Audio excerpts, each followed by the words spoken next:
पीके यानी कि प्रशांत किशोर, इन्होंने बिहार की राजनीति में अब अपने पत्ते डाल दिए हैं। राजनीतिक पार्टी बनाने के बाद अपने उम्मीदवार का भी ऐलान कर दिया है। जी हां, बिहार की 4 सीटों पर उपचुनाव होने हैं। इन सीटों पर 13 नवंबर को वोटिंग होगी और इस बार के उपचुनाव में महागठबंधन और एनडीए के अलावा प्रशांत किशोर की पार्टी जनसुराज की सबसे ज्यादा चर्चा हो रही है। जनसुराज ने उपचुनाव में अपने पहले प्रत्याशी की घोषणा भी कर दी है।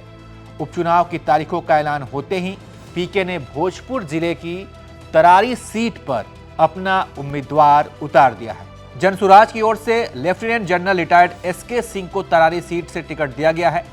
इनका नाम कृष्णा सिंह है, उप सेना प्रमुख का पद संभाल चुके हैं। इनके बारे में विस्तार से आपको थोड़ी सी जानकारी हम दे देते हैं कि कृष्णा सिंह कौन है। कृष्णा सिंह को अति विशिष्ट सेवा मेडल और उत्तम राष्ट्र सेवा मेडल से सम्मानित किया जा चुका है। ये ऑपरेशन मेघदूत, रक्षक, पराक्रम जैसे प्रमुख सैन्य अभियानों में शामिल थे। कई का कुछ का नेतृत्व भी कर चुके थे। कृष्णा सिंह तरारी के करथ गांव के निवासी हैं। सियाचिन, कुपवाड़ा, लेह जैसी जगहों में ये सैन्य कमान संभाल चुके हैं। 41 सालों तक इन्होंने सेना में अपनी सेवा दी।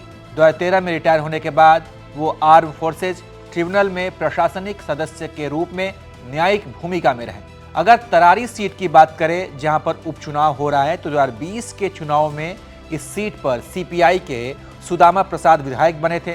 2024 के लोकसभा चुनाव में इन्हें आरा लोकसभा सीट से टिकट दिया गया, चुनाव जीत गए, सांसद बन गए। तो सुदामा प्रसाद तरारी सीट से लगातार 2 बार विधायक रह चुके हैं और जब वो सांसद बने तो इस सीट को छोड़ने के बाद अब यहाँ पर उपचुनाव कराया जा रहा है। तरारी विधानसभा सीट भूमिहार और अति पिछड़ा वर्ग बहुल क्षेत्र के रूप में जानी जाती है। इस सीट पर 4 बार विधायक रहे हैं बाहुबली सुनील पांडे, जिनके भाई हुलास पांडे लोजपा में हैं और अभी फिलहाल उनके बेटे विशाल प्रशांत बीजेपी की तरफ से यहां से चुनाव लड़ने की तैयारी में है। वहीं भाकपा माले की ओर से पूर्व लोकसभा प्रत्याशी राजू यादव भी चुनाव लड़ने की यहां से तैयारी में है और अब जनसुराज द्वारा रिटायर्ड लेफ्टिनेंट जनरल को मैदान में उतारकर इस लड़ाई को त्रिकोणीय बनाने का पूरा प्रयास किया जा रहा है।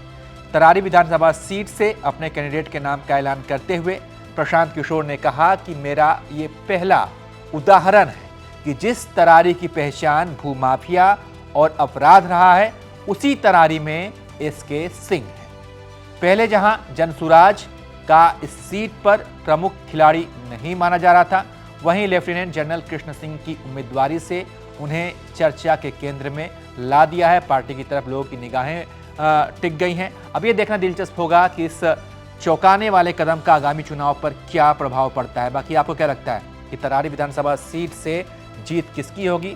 क्या पीके अपनी ये पहली राजनीतिक परीक्षा पास कर पाएंगे? इसके बारे में आप क्या सोचते हैं? अपनी राय कमेंट कर बताइए और तमाम अपडेट्स के लिए आप देखते रहिए ABP live. For exclusive and insightful videos, subscribe to our new channel ABP Live Premium.